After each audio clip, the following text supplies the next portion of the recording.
Good afternoon, everybody. We are about to get started.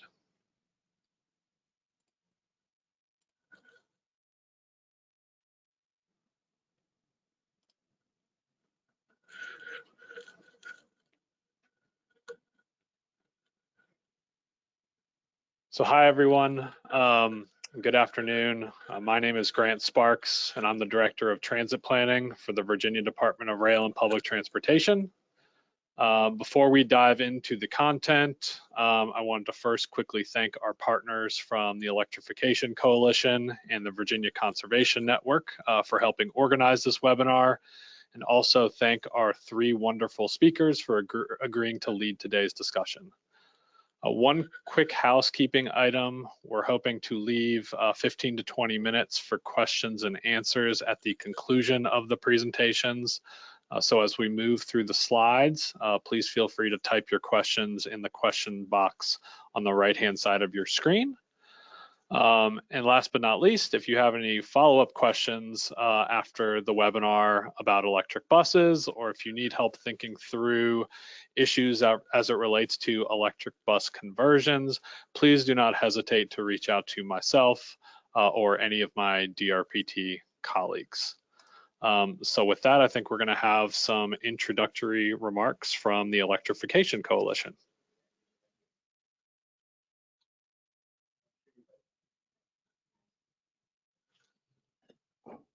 Hello and good afternoon. My name is Dr. Godosolo, and I'm a policy fellow at the Electrification Coalition, where I support our Virginia state policy work and lead our state campaigns. I'm thrilled to be joining you all from my home in Arlington. We at the EC see medium heavy duty electric vehicles as an integral part of the transition to an electrified transportation sector, which is why we supported Virginia signing of the medium heavy duty MOU in December 2021. The MOU commits Virginia to electrify 30% of new trucks and buses by 2030 and 100% by 2050, ensuring that Virginia can continue to be a leader in vehicle electrification.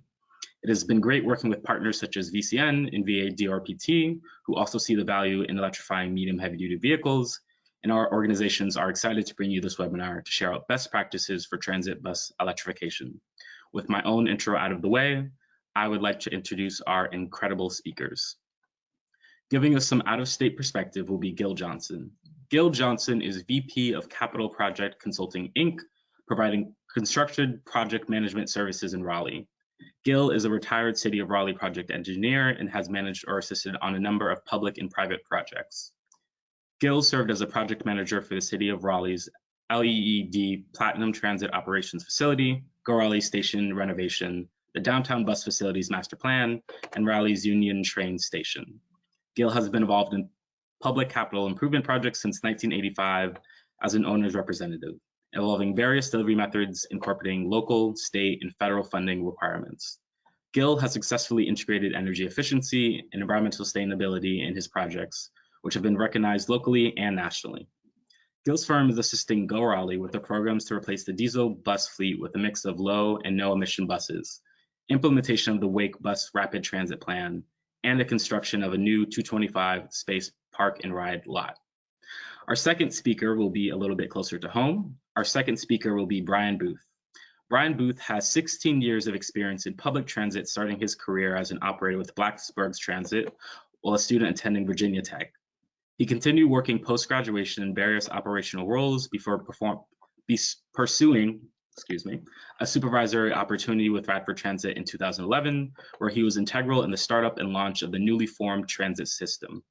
He continued working in various leadership roles, ultimately becoming the manager for Radford Transit in 2014.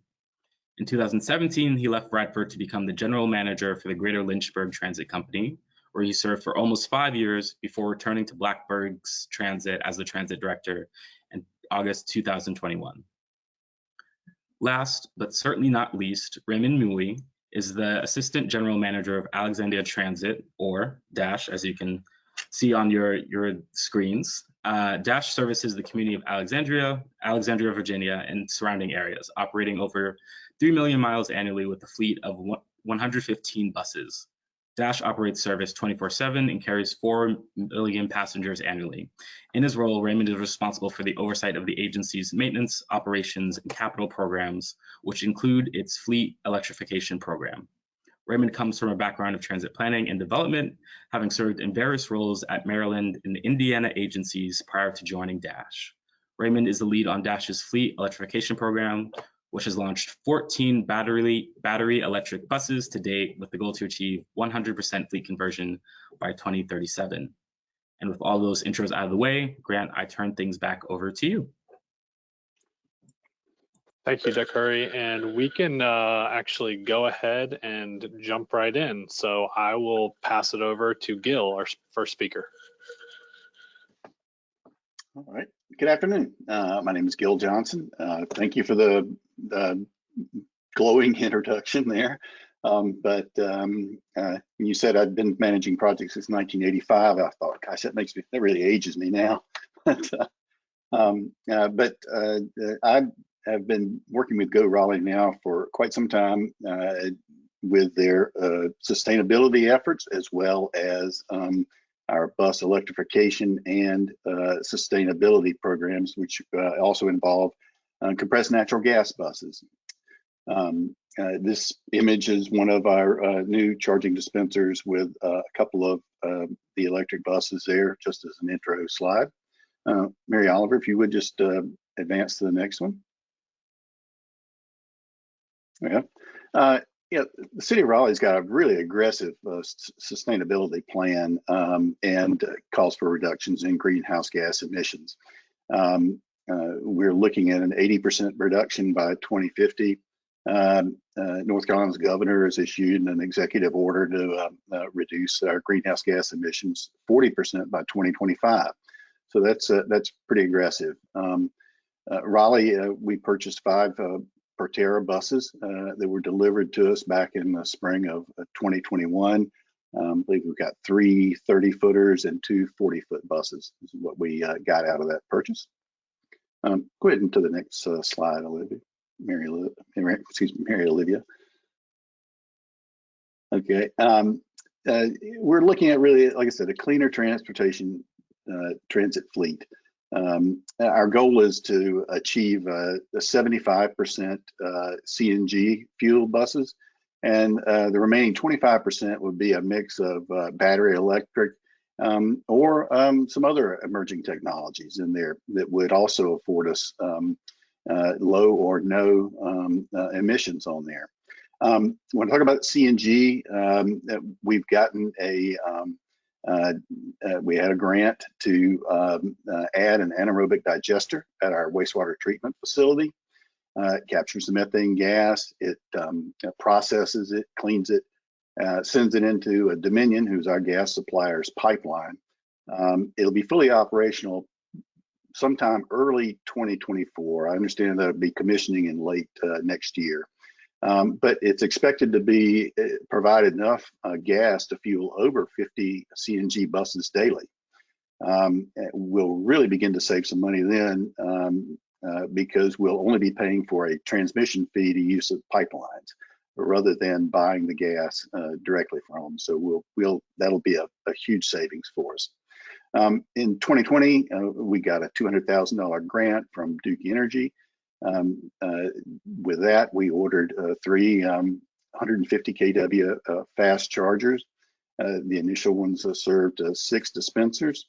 In the spring of 2021, we commissioned those and deployed them. We got some additional funding last year that allowed us to purchase 2 additional 150 kW chargers, this time with 8 dispensers. So we made that purchase late last year, and we've got those installed now. Go on to the next slide there, Mary Oliver. Yeah, priority considerations. I really wanted to hit on those for a minute.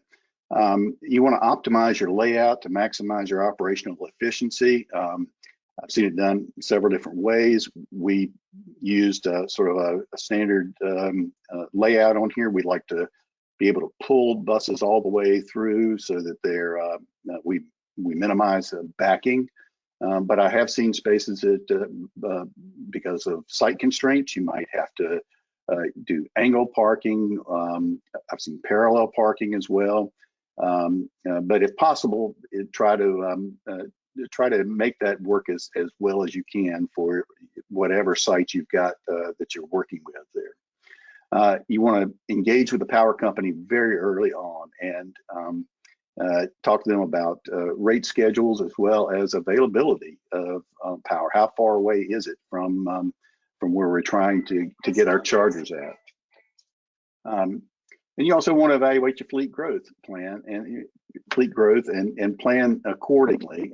That's why we've tried to go ahead and get ahead of ourselves a little bit. We've got more dispensers now than we do electric buses, but that well positions us to add more later.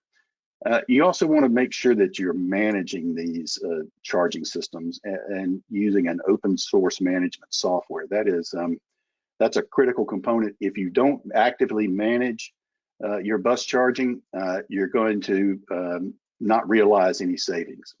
I talked with some other transit agencies that don't manage their charging, and it's about the same cost as diesel. So there's no benefit if you don't manage it actively. Go on to the next slide, please. Yeah, a few other considerations to keep in mind, whether or not you'd like to have backup generation for your electrification or not. We considered that. We do have backup generators for the rest of the facility, as well as for our fueling system and our CNG. We're fortunate in this case in that we're served by a major feeder that also serves one of the big regional hospitals. So if we have a storm event or something that takes out power, we're actually one of the first ones to get power restored because of the hospital being on that same main feeder. So in our case, we decided against a backup generator for that because duration is likely to be fairly short in those cases. You might want to consider supplemental solar power. We're looking into that as well. In this case, we'd be looking at trying to create more or less a solar canopy over these bus parking spaces to capture it, to take advantage of some of that daylight. We've got a lot of open space in our parking area, but also to supplement our power usage that we've got. The other thing is, I mentioned reaching out to your electrical provider early. You want to talk to them about rate schedules that are available and the dreaded ratchet clauses, which I'll kind of get to that in another slide here. Electric companies do not typically have fleet rate structures yet, and so they're sort of married to their standard rate structure that they've got for small up to the largest of their customers. And none of those fit really well with electric charging. Cable management is another thing that I would encourage you to consider. These cables are very heavy, 20 feet long. You're going to have, if you don't have cable management on there, then the staff has to take extra time to make sure they've coiled that back up or get it out of the way. Running over cables is a quick way to have to replace them much earlier than you would normally have to do that. The other thing too is active monitoring. Like I said, it's not really a set and forget thing. You want to actively monitor it and see what your savings is and how they're performing in your specific transit service area. A couple other things you want to keep in mind: Buy America. Everybody with the transit agencies is familiar with that, but you need to be Buy America compliant. Also, your installations are going to be over $2,000, so they're going to be subject to Davis-Bacon Act compliance if you're using federal money in the project. So those are all things that should be considered when you're looking at this. Go on to the next slide, please. So lessons learned. Open source charging protocol, OCPP, that is sort of the buzzword out there. What we strive for in all of our software systems is we want open source software and not proprietary software. That's the real key, and we're finding that was a problem that we encountered. We purchased chargers that were listed as OCPP 1.6J compliant, and it wasn't until we got into the integration task in there, it should have taken about 6 months, no, excuse me, about 6 weeks. We're now into our 11th month of it. We're going to wind up getting something to work, but I'm afraid it's going to wind up being a Frankenstein software that will not be easily upgraded, and it's going to require a lot more effort than we had planned. This Open Charge Alliance certifies compliance with that, and I would insist on some certification, not just a list of things. The explanation I got, like it says down there, is that their chargers were compliant per their interpretation of OCPP, which is really, it provides everything listed for the criteria with their software, which is proprietary. So that is a lesson we have learned. That is something that's now being, I've turned it over to our purchasing people to look into some of that. Next slide. Energy tracking and savings. This is one of the things I mentioned that I thought that I wanted to point out. This is where the ratchet clause of utilities comes into play. Notice the red box in there. This is for just this past September. We used only $486 worth of electricity, but we had these demand charges at over $3,200 a month. Under the terms of these ratchet clause rate plans, whatever your highest demand charge is, that stays on your bill for the next 12 months unless it's exceeded, and then it's reset higher. We found out some real problems with that during our commissioning, testing, and startup, because we're loading those chargers up to the max to make sure that they operate as intended and provide the charge. But it's those demand charges that really do get you, and that's why active management of your charging is where you really get savings realized over the cost of diesel. Go on to the next slide, please.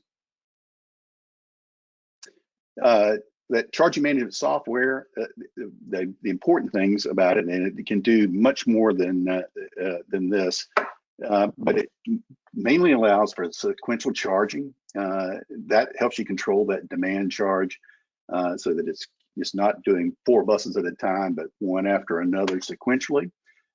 It'll make sure that the buses are sufficiently charged for the route that they're going to be assigned to the following day. It should be able to integrate with our CAD AVL systems that we're using on the buses. It should also give you other information like this vehicle ID, state of charge, timestamps, charging duration, energy dispensed, scheduled departure of the bus. All those things should be available via a good charging management software product. Next slide, please. Okay, now let me close it out here. These are the image there at the bottom are on the left are the 2 newest chargers on the fast chargers on the left. Then there are 3 of the older models. The next box next to the green transformer is the switch gear that's required for all of this.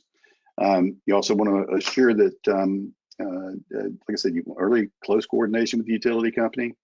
Assure your equipment is OCPP compliant, so that you can use your choice of management software on there that will meet your needs, and not just some off-the-shelf thing. When you get caught into a proprietary situation, you wind up getting eaten up with future licensing fees and so on. And then thoroughly monitor that energy usage, and you can assure maximum economy out of that. And so we'd like to brag about not only being low and no emissions, but also saving money, and that's the other key in there too. With that, I'll close mine out and let me toss it back to the next presenter. Thank you.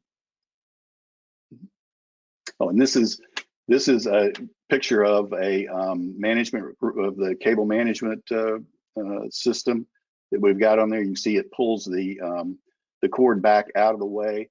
That is a little bit of a time saver too, because you want to not build in any inefficiencies into the process, because that accumulates, and it's a cumulative thing. And so that is something that helps us save time, and that's another reason to consider that. So thank you very much. Great, thank you, Gil. And we will now turn it over to Brian Booth. All right, good afternoon, everyone. My name is Brian Booth, and I'm the Transit Director here at Blacksburg Transit. You can go to the next slide, please. So a little bit about Blacksburg Transit. We operate 53 fixed route buses on 18 routes in the towns of Blacksburg and Christiansburg. In fiscal year 19, we had just over 4.6 million passenger trips. Next slide, please. So this is what a typical day in Blacksburg on the Virginia Tech campus looks like. So just to sort of give you the magnitude of the passengers that we are carrying on our system. Next slide, please. So why did we choose the route of battery electric buses? We conducted an alternative fuel study back in 2009, which looked at several alternatives. CNG, liquid propane, hydrogen or hybrid buses, as well as biodiesel. We actually did do a pilot of biodiesel in the late 2000s, and that really did not yield any beneficial results. And then we were able to obtain 9 hybrid electric diesel buses in 2010 as a result of ARA funding. Next slide, please. So some of the driving factors that pushed us toward the battery electric buses. One of them was the disappointing performance of our hybrids that we received in 2010. We received some straight diesel buses in 2014, and the fuel economy that we saw from those buses, because of the changes in the emission standards, was either comparable or slightly better than the fuel economy of the 2010 hybrids. Some other factors is the barriers to obtaining the other fuel sources. We're sort of in a remote part of the state in the mountains of the southwestern part of Virginia, so getting those other fuel sources to our location was potentially prohibitive or going to be costly to do so. So it just sort of made sense for us to have the battery electric bus as a zero emissions fleet in our region. And then the last thing is sort of the availability of funding. That was a driving factor as well. So next slide, please. So as Gil mentioned earlier, you want to make sure that you do engage your power company early on, and actually prior to making the final decision. He hit on this as well. You want to look at what infrastructure is available and what is going to be the cost of the infrastructure to get it to the location where you would be charging the vehicles. We actually engaged our utility provider, American Electric Power, during the application process in fiscal year 2019. And then another key partner that we worked with throughout this process was the New Flyer Infrastructure, and they greatly assisted with infrastructure planning. Next slide, please. Again, I mentioned about the infrastructure availability. It can be costly to upgrade the utilities for the power company to get that electric to your site. Another thing that you want to look at is service providers. A lot of service providers are offering rebates or credits for electrification, but also be cautious too, because if you receive your electricity from a locality that purchases from the large corporation and then resells it, you may not have the ability to take advantage of those credits or rebates for that electricity. Another thing to consider is off-peak versus on-peak charging. You can see this is a copy of our utility bill from December of a year ago, 2021. We actually utilized about 4,000 kilowatt hours during the on-peak time frame, and during the off-peak we used almost double, but because of the rate structure, our off-peak generation charges were more than half of what the on-peak charges were, which used less than half of the power. And then Gil also mentioned about demand charges. They can have a major impact on your electric bill moving forward if you are pulling that demand at a critical period. One thing that we did do here when we installed the chargers at our facility is that we put them on a separate utility meter. We did that once so it was easier to track, but also for NTD reporting purposes, you're going to have to pull that information out when you're trying to report the information to NTD. Next slide, please. So I mentioned our application in fiscal year 19. We did apply for 5 buses as well as infrastructure in the first round of the VW Mitigation Trust Fund, the DEQ grant. We received 3 35-foot buses and 2 60-foot buses, had 2 depot chargers, 5 dispensers, and all of the switchgear and electrical upgrades that were necessary. And those buses have been in service since the early part of 2021. Next slide, please. So going forward, we have received several rounds of funding over the last few fiscal years for additional battery electric buses as well as infrastructure. And at the pace we are going, we will be 50% battery electric by fiscal year 26, with a goal of meeting 100% battery electric fleet in fiscal year 2032. Next slide, please. So what are some factors that we have seen that affect the battery range of the buses? Our rule of thumb is that we would like to see 12 hours of revenue service out of a single charge. What we have found is that's more ideal for routes that have an average route speed of anywhere from 6 to 9 miles per hour.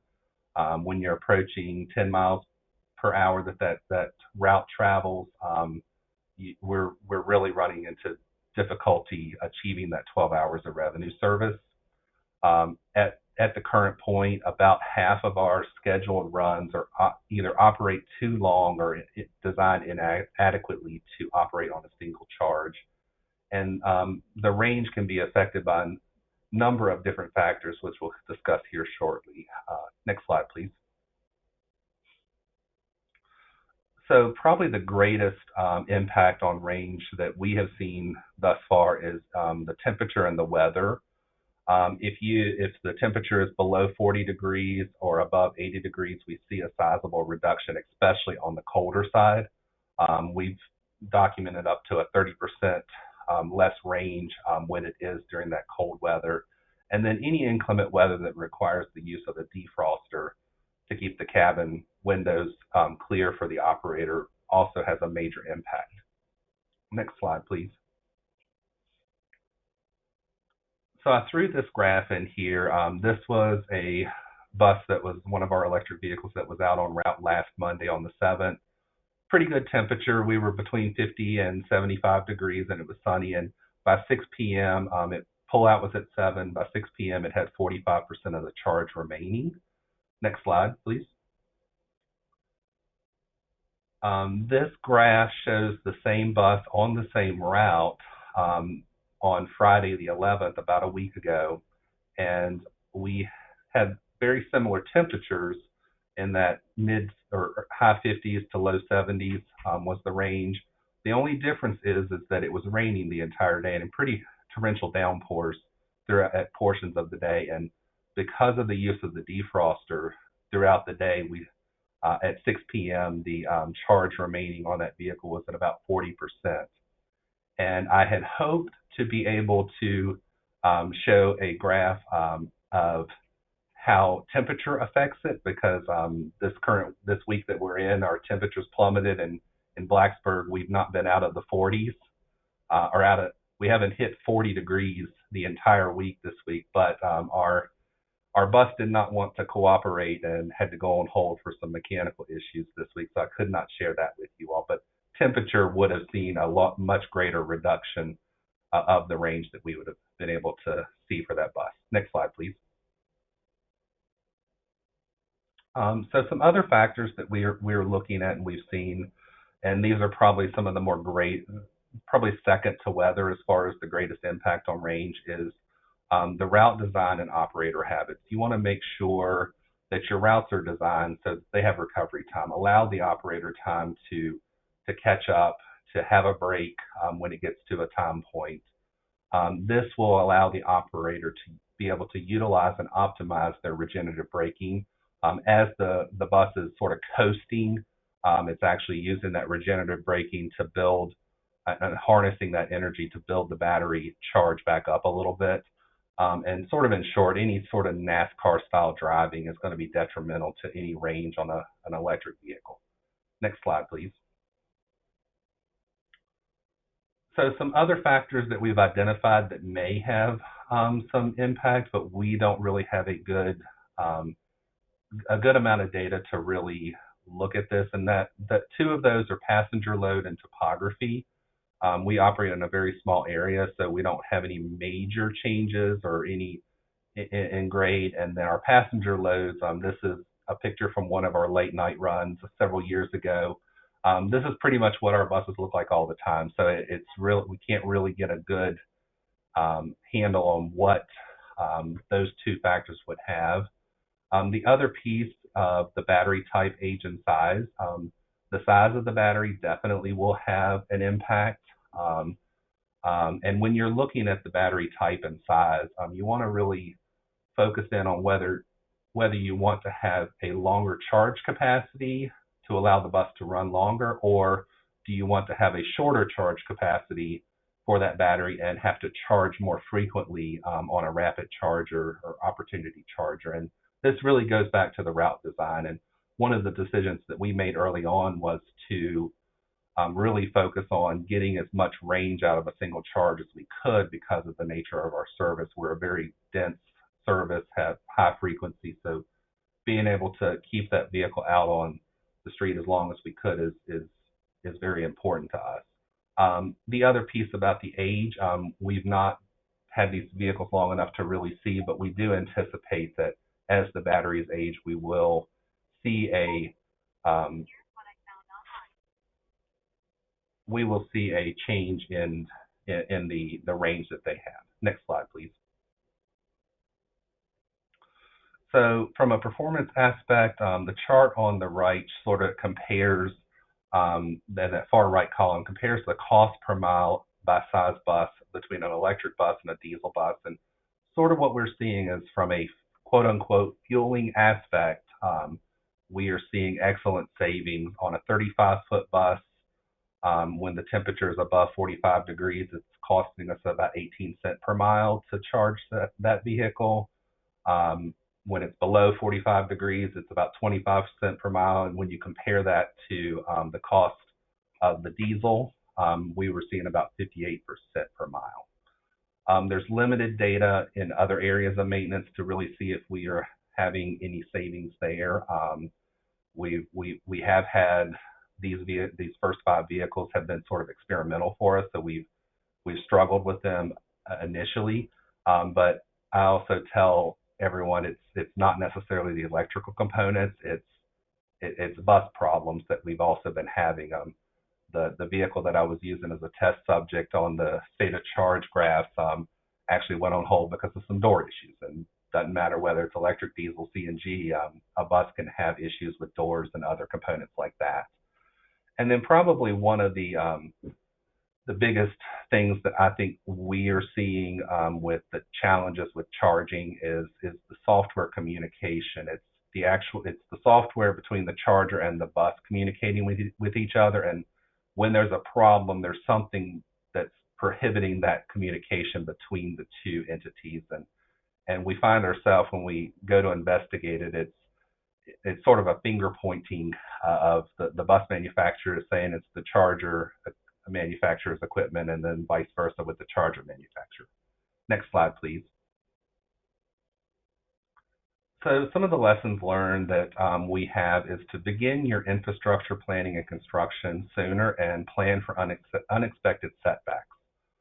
This picture here is when we were putting the duct bank in from our transformer into the garage where the chargers are housed, and we ended up hitting rock, and a lot of rock, and it got to be very expensive to bring that hammer drill in to bust that rock up.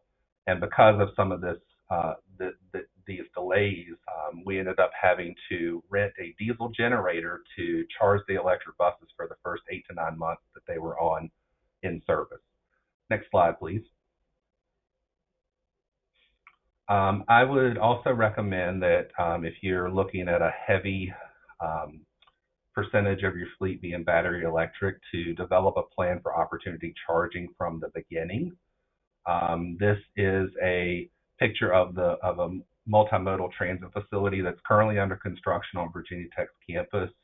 And the red star at the end of the picture is where we have identified that we are going to put a opportunity on-route rapid charger into this facility.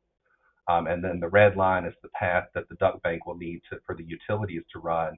And at the point that we got everything agreed upon, construction documents updated and completed, this is the state of where the construction was. So we actually had to go back through, and where that red line crosses the concrete loop, we had to actually tear that concrete out, lay the duct bank, and then pour that concrete.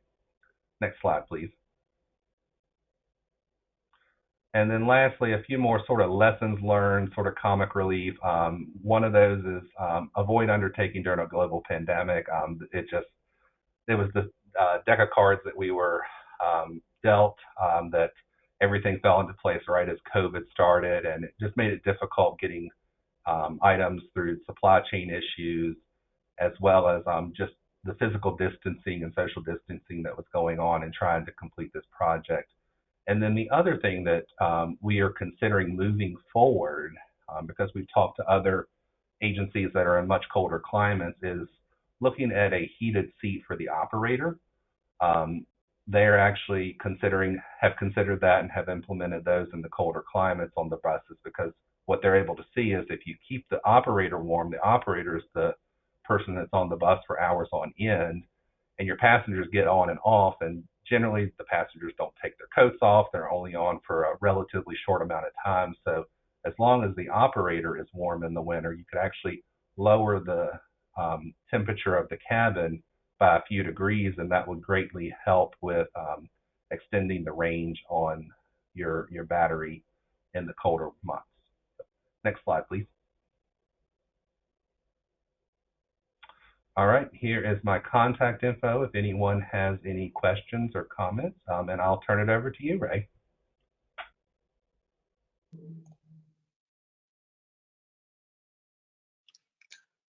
Thank you, Brian. Good afternoon. It's a pleasure to be here. Thanks for having me. My name is Raymond Moy. I'm the Assistant General Manager of DASH, the local transit system in Alexandria, Virginia. Excuse me. Next slide, please. Just a little bit of our overview of our system. We are the local transit system for the city of Alexandria. We service the city plus the surrounding communities. A little bit of our statistics. We are primarily an urban/suburban system. We operate over 3 million miles annually. In a normal year, we carry about 4 million annual passengers. We have a fleet of about 115 fixed route buses, and we do all of this in 15 square miles. Next slide, please. A little bit of our roadmap of our ongoing fleet electrification program and effort. Bit of history. Up until 2010, Dash had procured only conventional diesel buses in its fleet. Right around 2010, 2011, the Dash leadership and board adopted a policy in the city's Eco City program to change its fleet purchasing strategy from diesel to diesel electric hybrid. So for a period of about 7 years, from 2010 to 2017, Dash had been purchasing nothing but diesel electric hybrid buses as a standard fuel type. Right around 2017, a couple of different things happened. One was that we have been seeing a less than satisfactory performance of our hybrid buses. We see that the trend of the hybrid technology is trending away rather than towards what we find is favorable as far as costs and adoption.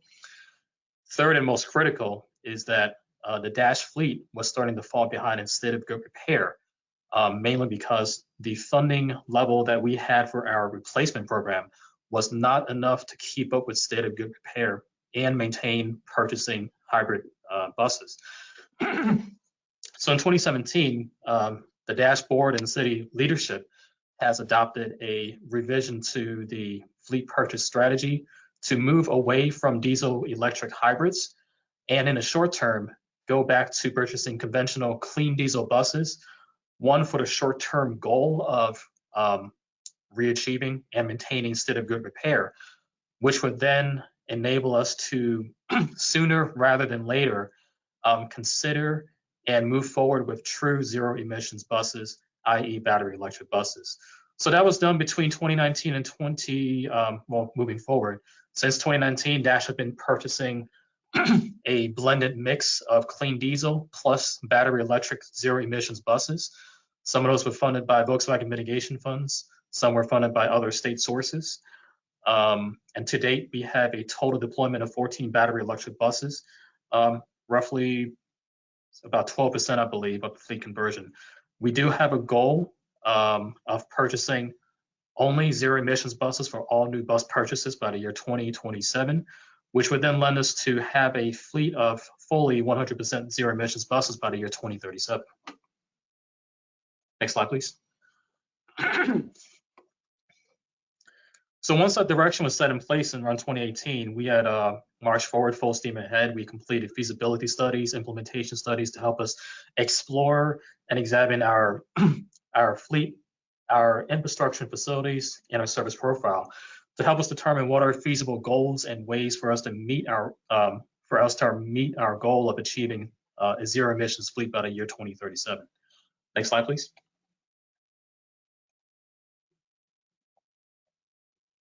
Next slide, please.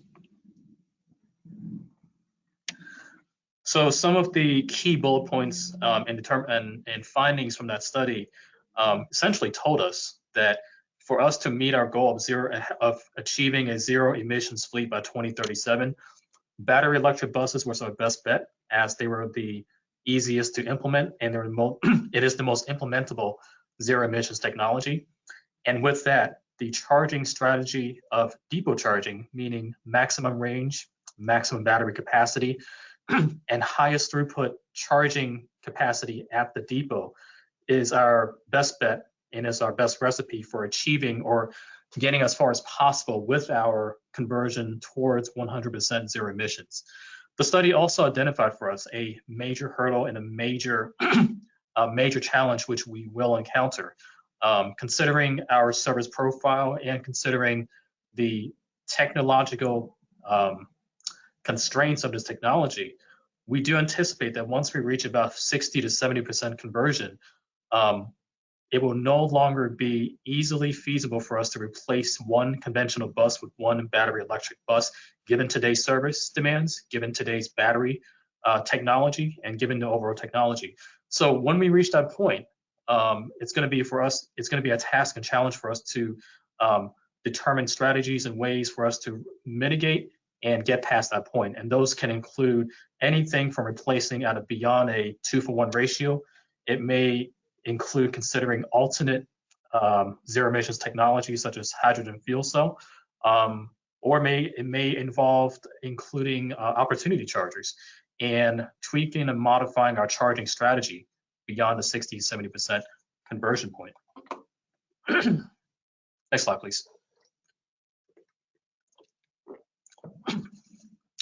The graphic you see here is a graphic representation of our service demands. So what this essentially shows is that with today's battery electric technology and our today's service demands, roughly 60% of our routes, our block schedules can be achievable by a typical battery electric bus today with a typical charge. It is it's the remaining 30% where we operate service beyond the range of 12 hours per bus, that's going to cause us this hurdle of considering alternate charging strategies or considering alternate fleet strategies for us to continue the conversion and successfully meet our service demands and successfully continue our conversion towards 100% zero emissions technology. Next slide, please. This is just a high-level overview of some of the characteristics of battery electric buses. Long story short, as we got familiar with the technology, as we've done research and developed our training and educated ourselves on what to expect, we quickly learned that the brochure range or the advertised range of any battery electric bus, more often than not, is not your usable range. And factors that affect this include the nature and the behavior of battery usage profile, usable SOC, state of charge, as well as battery capacity degradation over age. Next slide, please.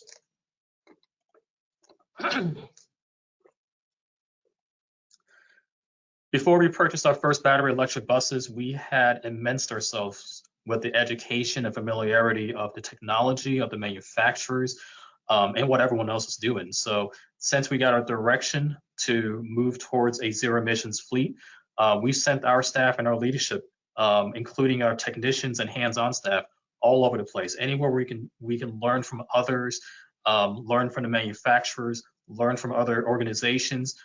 We seized all those opportunities and sent everyone everywhere where we could learn about the technology, such that when we were in a position to place our first order, it was a very, we had knowledge, we had training, we had some level of experience so that we were able to make educated and informed decisions that were in the best interest of our needs.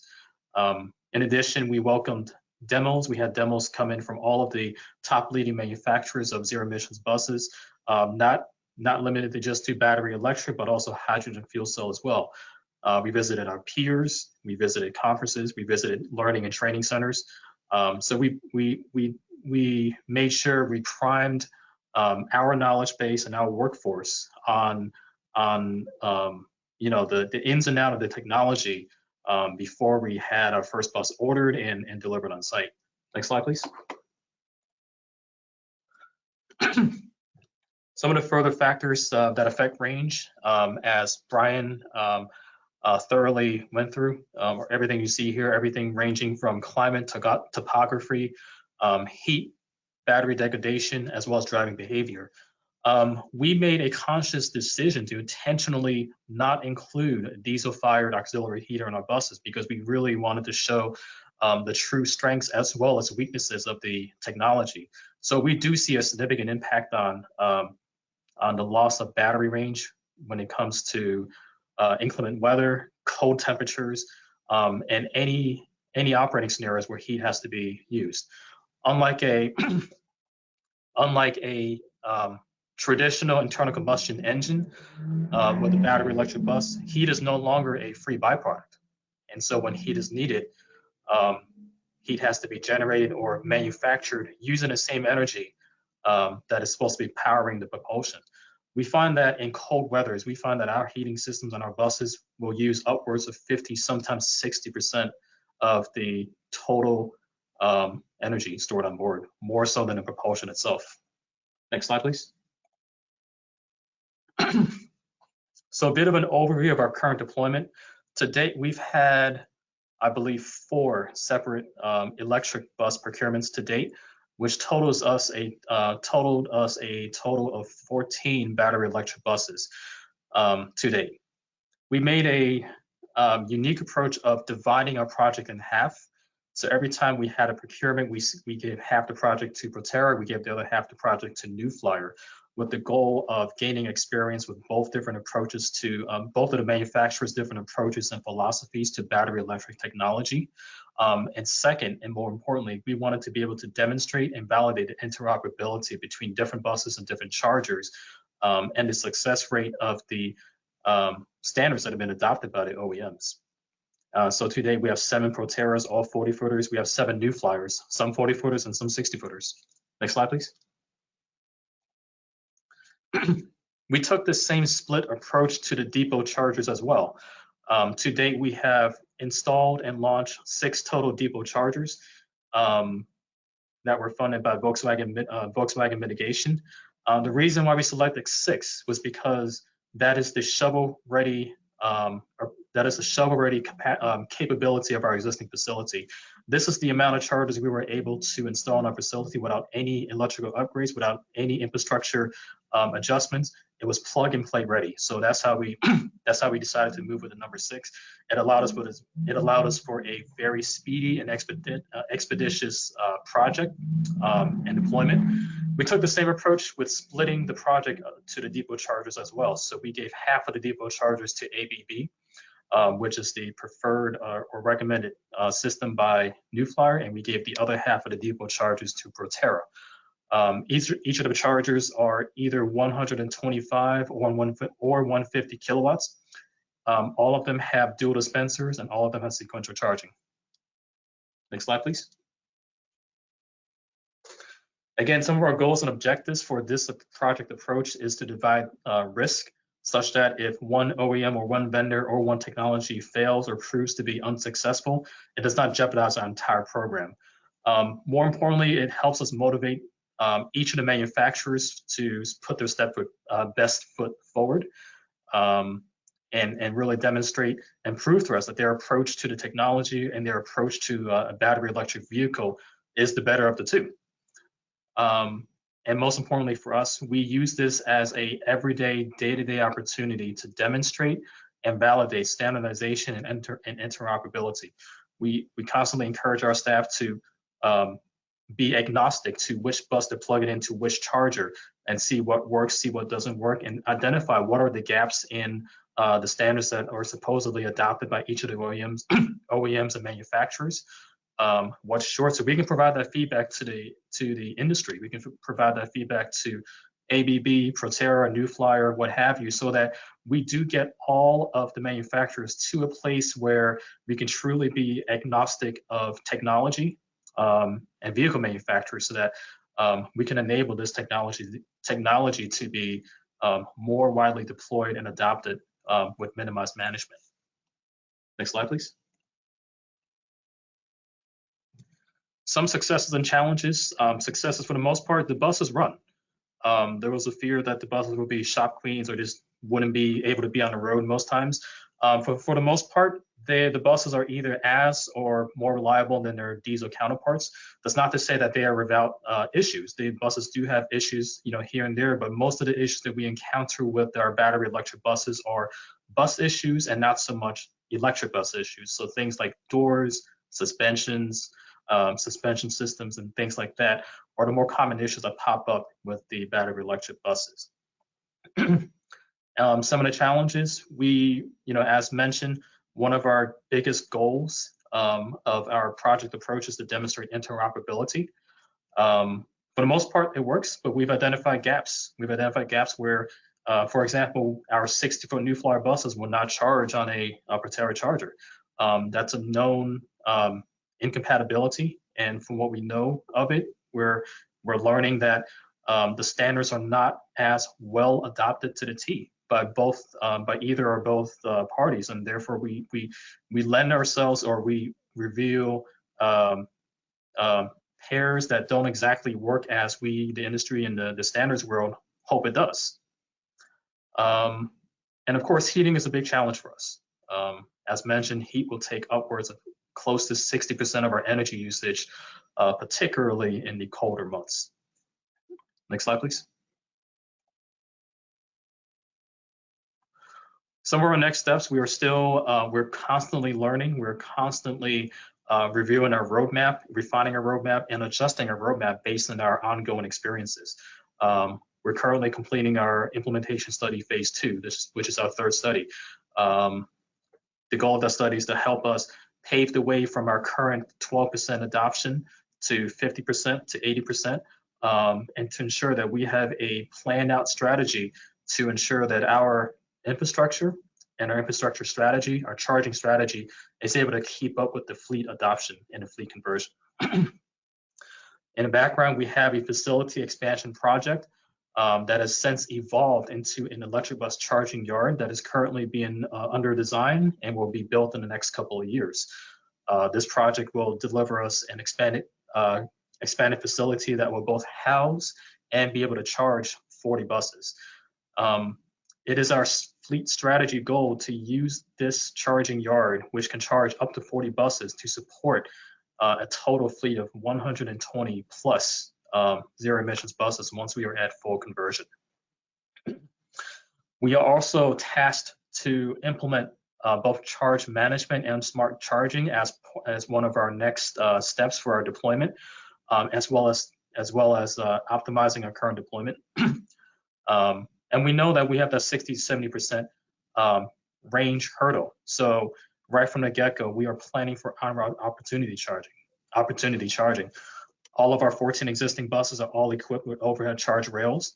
Our planning team has done a good proactive job in getting ahead of the game with all of our site developments and development plans throughout the city to plant seeds. You know, we're going to need an opportunity charger here. We have a town center development. We're working with developers to build the infrastructure, lay the provisions for us to have opportunity charging wherever we do have the opportunity to plant the seed, to ensure that we will have the infrastructure to get past that range hurdle. Next slide, please. Just a little bit of a visual of our facility expansion. This is a project that is partially funded and is currently underway in design, and we will be going to construction and build in the next few years. The concept of this design is to serve as, one, parking capacity for 40 additional buses, and second, for those 40 additional buses to be able to charge in each one of these 40 positions. We've had the recommendation to move forward with higher throughput, higher capacity overhead pantry rack dispensers, moving away from conventional cord style plug-in chargers, mainly for the reason they are less cumbersome, they're much more maneuverable, and they lend better to a platooning operation, which is planned for our fleet, using a small number of chargers or charge points to support a higher number of fleet. Next slide, please.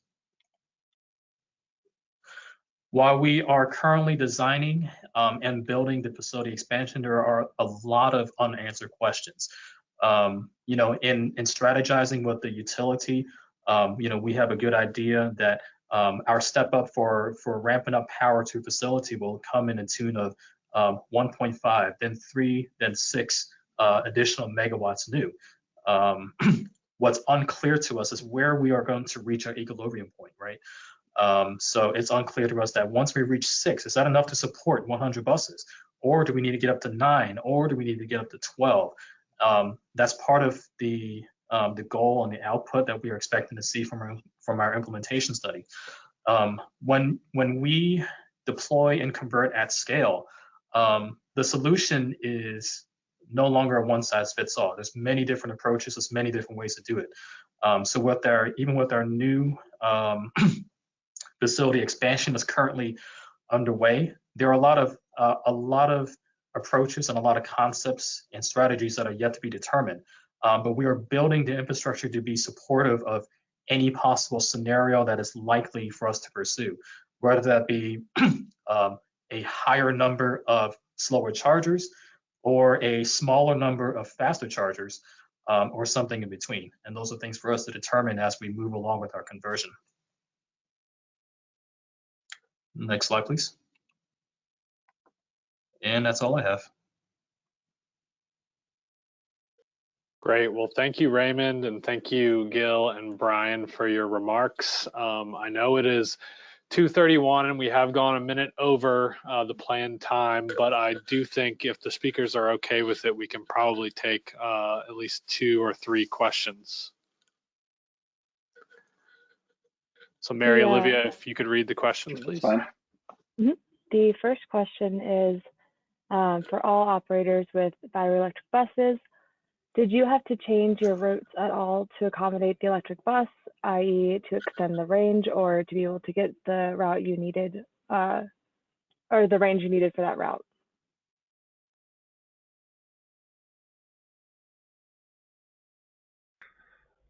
I'll jump in. Right now, we have not made any changes. We've just sort of experimented with the different routes that we have and figured out which ones work the best.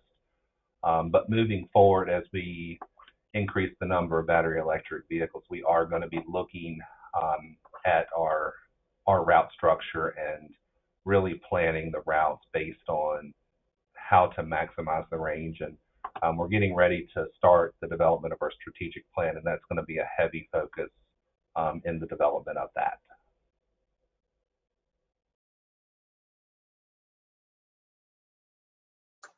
If I can chime in as well. For the most part, no.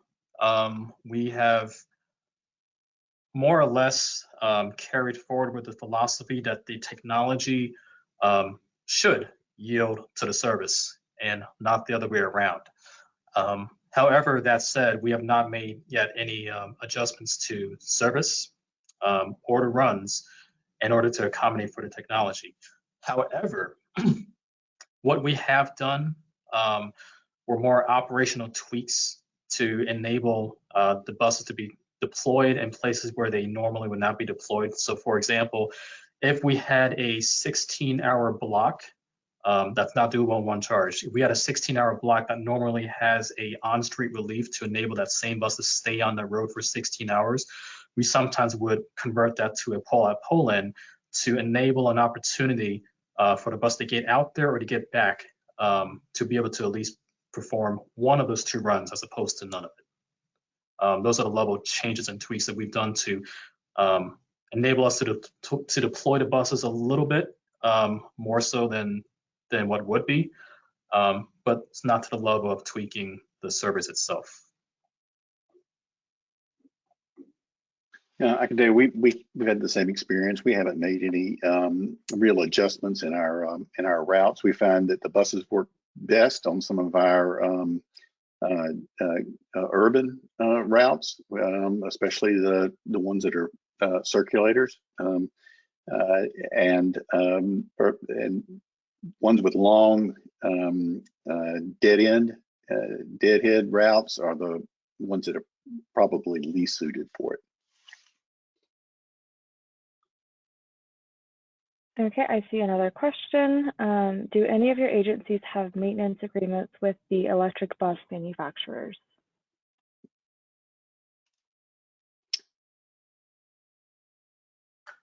We we don't have a proper maintenance agreement per se. However, each of our procurement does come with the support of the OEMs. So we do have a very heavy presence of our field service reps from each of the OEMs that do spend time with us and spend time at our shop and our technicians to help troubleshoot issues, to help investigate, or at the very least help us familiarize our team with working with the buses.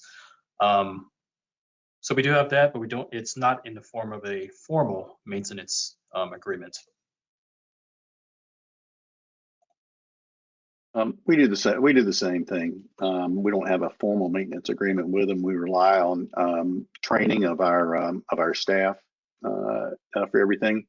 Of course, it comes with a standard warranty at the purchase, but beyond that, we rely on training.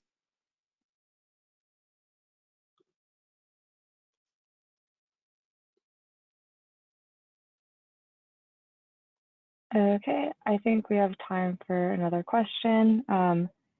In coastal areas and in other places, transit agencies can play a key role in evacuations and other emergencies. In that vein, could someone share insights as to whether the electric buses have presented challenges with emergency preparedness?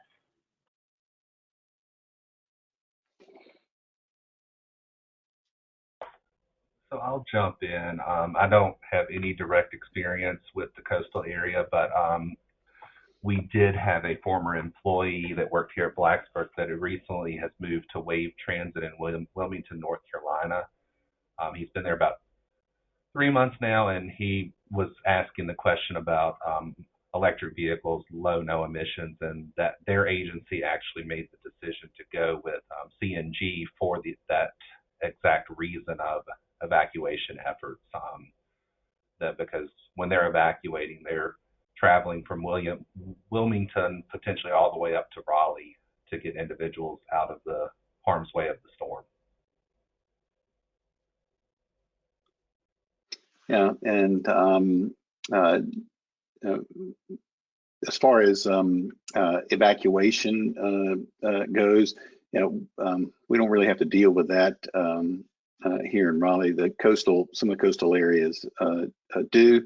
One thing that is possible, I know that Tesla did this during one of the Florida hurricanes. These batteries are set to accept so much charge, and they were able to, through a software upgrade, allow those vehicles to charge beyond their rated capacity to give extra range. So that might be a possibility in the future.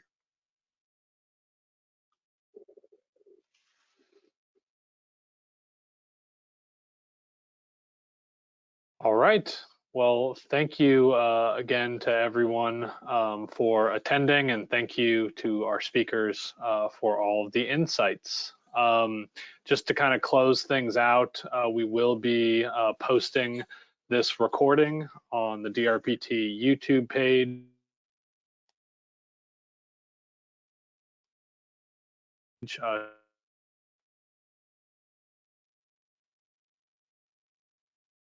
Reach out to me or any of my DRPT colleagues. So thanks again, and we will catch you next time. Thanks very much, everyone.